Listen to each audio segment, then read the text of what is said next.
350,000 tickets, unsold, in one city. This isn't a rumor. This isn't a conspiracy theory.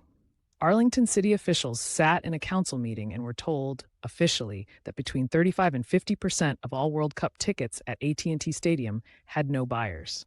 A stadium that seats over 100,000 people, 9 World Cup matches, and half the seats empty. FIFA told the world this would be the greatest tournament in history. The most watched, the most attended. But the numbers tell a completely different story.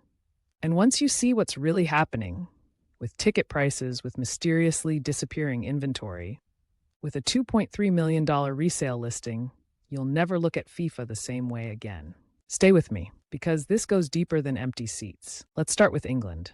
June 6th, 5 days before the World Cup begins. England plays New Zealand at Raymond James Stadium in Tampa, a 69,000-seat venue, one of the biggest stadiums in American sport. And how many tickets were sold? 13,000 in a 69,000-seat stadium for an England match, 5 days before the World Cup. Over 50,000 seats sat empty. Now compare that to Wembley in March. 80,000 fans packed in, wall-to-wall noise for a friendly against Uruguay. The difference isn't passion. English fans are among the most passionate on earth. The difference is price and distance. Category 1 tickets for England's opening group match in Dallas, £1,431 per seat. When you're already spending that, you don't spend again on a warm-up in Tampa. Around 3,500 England supporters were traveling officially for the whole tournament. The empty seats in Tampa weren't a coincidence. They were a warning. Here's where it gets stranger. In the days before the tournament, analysts who track official ticket inventory noticed something alarming. 74,000 tickets were visible on FIFA's own platform. Then, almost overnight, the number dropped to 44,000. Then, under 30,000. No announcement, no explanation, just gone. The founder of the tracking service was blunt. There is no scenario where fans suddenly bought 40,000 tickets overnight. Something else happened. Either those tickets were quietly handed to sponsors and corporate partners, or FIFA deliberately reduced visible inventory to make the tournament look more sold out than it was. The attorneys general of New York and New Jersey were already investigating FIFA's ticketing practices. Their subpoenas specifically flagged artificial scarcity, manipulating visible supply to create false impressions of demand. FIFA said nothing. And that silence, right when supporters and investigators were demanding transparency, said everything. Now, this is the part that sounds made up, but it's completely real. Around 60 football supporters went through FIFA's official checkout process, received official confirmation, and were charged exactly $0. $0. For World Cup tickets, a genuine glitch on the official platform gave 60 people the greatest bargain in football history. And then FIFA called. On June 3rd, each of those supporters received an email. FIFA acknowledged the error. FIFA said the tickets were still reserved, and then FIFA gave them 7 days to pay the full original price or lose their seats forever. Let that sink in. Meanwhile, on that same official platform, resale tickets for the World Cup final were listed at $2.3 million per seat. Not $2,000, not $20,000, $2.3 million. FIFA chased 60 fans for a glitch and said nothing about $2.3 million. This is the root of everything. For the first time in World Cup history, FIFA introduced dynamic pricing, prices that move based on demand, like airline tickets or hotel rooms. Sounds reasonable in theory. In practice, average prices rose 34% between when tickets first went on sale and the weeks before the tournament. Supporters who had budgeted based on prices they saw when they first looked came back to find the ticket now cost a third more. And it gets worse.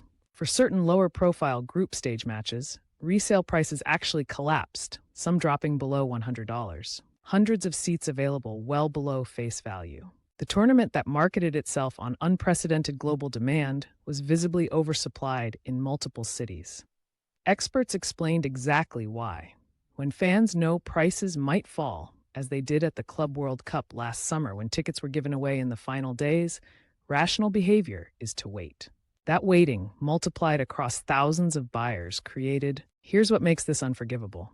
FIFA had a test run. Last summer, The Club World Cup was staged in the United States as a deliberate rehearsal for this exact tournament, and it produced images that went around the world. Sprawling, empty sections in stadiums that were supposed to prove North American football was ready for the world game.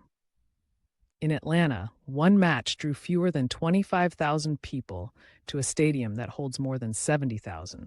The same pricing model, the same dynamic structure, the same result. FIFA saw those images, FIFA saw those numbers, and they applied that exact same model to the World Cup. The lessons were visible, the warning was clear, and the adjustment, if it happened at all, was completely insufficient. When you ignore your own dress rehearsal, you don't get to be surprised when opening night looks the same. The response from the American head of government was one of the most unexpected moments of this entire pre-tournament period.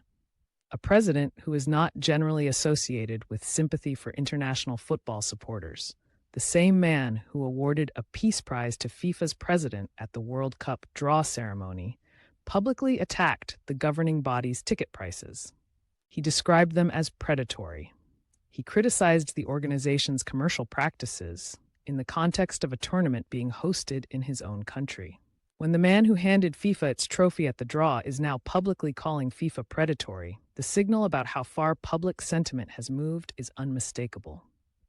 This was not a fringe criticism. This was not a supporter forum complaint. This was the host nation's head of state, on record, against FIFA's commercial model. Do you remember the last time you watched a World Cup match in a stadium that wasn't full? It changes everything. Football at this level gets its power from the collective energy of 80,000 people in one place at one moment. The goal that silences an entire end, the save that detonates a stadium. Those moments are made by the crowd as much as by the player. When significant portions of that crowd aren't there, something essential disappears. Not from the football itself, but from the experience of the football. And that experience is what supporters spend thousands of dollars and fly thousands of miles to have. The hotels in Arlington staffed up for visitor numbers they didn't receive. The businesses invested for a sustained wave that didn't come. City officials committed resources based on projections that didn't materialize. Recovery operations have limits. The empty seat doesn't fill itself after the match. What this tournament will ultimately prove is simple.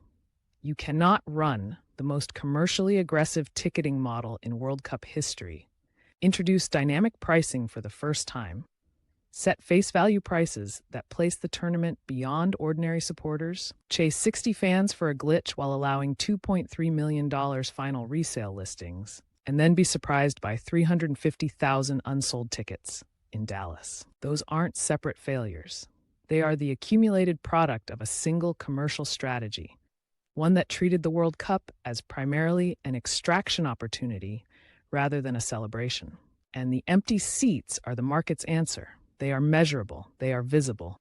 They are the crowd telling FIFA exactly what they think of the price. So, have you been priced out of this tournament? Did the costs, the logistics, the pricing unpredictability change how you're experiencing this World Cup? And do you think FIFA takes any real lesson from the empty seats? Or do the commercial revenues make this entire conversation irrelevant by the time the final whistle blows in New Jersey? Let me know below. And if this was worth your time, like and subscribe.